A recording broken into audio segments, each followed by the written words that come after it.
So guys, make sure to stay until the end, because if you make one common mistake, you may end up spending thousands of dollars on parts diagnostics that you may need. Make sure to stay until the end, we will explain what it is.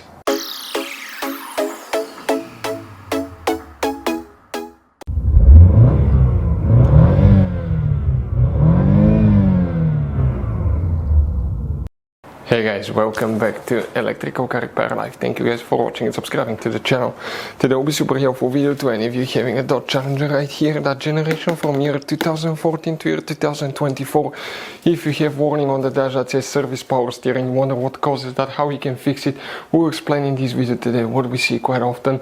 It could be simple fix, we'll talk about that, we'll explain where you can buy replacement parts, tools at a good price, that way do not waste money and time. We'll share the information in the video for your convenience, so let's continue now.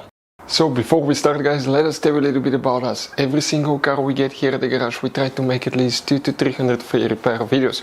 We take them completely apart, we show you how to fix transmissions, engines, bodywork, electrical components, fuses, relays. Why we do all that guys? Because our mission at the shop is to save you as much money as we can. All we need in return, please subscribe to the channel, like the video, that way we can keep making these free videos. We have guys more than 15,000 free repair videos on our YouTube channels that can practically guys save you thousands of dollars in future repairs. And if you need to buy parts, tools at a good price, quick shipping, we'll put the links in the description of the video below for your convenience. If you have service power steering warning, what can easily cause that on that generation Dodge Challenger? Guys, of course it could be bad power steering, we'll talk about that, but the thing that you want to check is 3 fuses for the power steering and where they're located. Open the hood. When you open the hood and you guys face the engine on your Dodge Challenger, you may have a V6 or V8. On the left side here, you have a fuse box. Press the tabs together here and lift the cover up. You're going to find a fuse box with a layout like this one here. Before we guys continue, let's explain quickly why it's always a good idea to test fuses and relays. It is guys very important to test fuses and relays. On those fuses you cannot clearly see if they're burnt or not, especially you can see in the J-case fuses as well. And if you guys assume, okay, let's say you remove a fuse, you look at it and you assume guys that it's actually a good fuse, but it's actually a bad fuse, sometimes you cannot clearly see that. What can easily happen guys at that point, you can put the bad fuse in and you start replacing parts and tools that you don't need to, so you lose your time, you lose your money to fix a problem that doesn't exist, when all we had to do is test the fuse and replace it. We'll put a link to a special video that will teach you how to test fuses, how to check relays very easily as well guys. So check it out, it will be in the description of the video below. So guys, the fuses that we need to check here, let's explain now. We're going to come guys, okay, in that row, starting here, okay, we're going to have fuse number 2, 3. Fuse number 3 is one of the power steering fuses. Another fuse that you need to check in that row here, that's 18, 19. Fuse number 19. So 3 and 19, 260 amp fuses will need to be checked.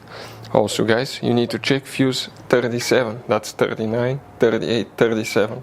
Right here. Now, other things for the power steering guys. You need to check your steering angle sensor. Make sure it's working. Another thing, okay, the power steering itself, it's underneath guys, on the very bottom of the engine. That power steering now guys, okay, sometimes people will run over stuff on the road, debris or anything like that, and if the cables disconnect, that could cause it to, okay, not work as well. So make sure the cables are connected, make sure they're clean. Sometimes if you're driving mud, water, okay, that can cause to go in the cables and not to work correctly as well. Remove the cables, clean them and put them back in. If it doesn't work, it could be other things. The best way will be to get a diagnostic tool, read the codes and find out exactly what's wrong. But if you want to see how to replace power steering or rack and pinion on Dodge Challenger, we'll have videos coming on our YouTube channels for your convenience. So guys, this Dodge Challenger has all kinds of different fuses and relays. Those could be really hard to find if you're in the middle of nowhere. We'll guys put a link in the description of the video below where you can get some spare ones, put in the glove box, because one time we needed a spare, we couldn't find one and we were stuck in the middle of nowhere because of that guys. Hopefully the video will be helpful. Thank you guys for watching and see you next time.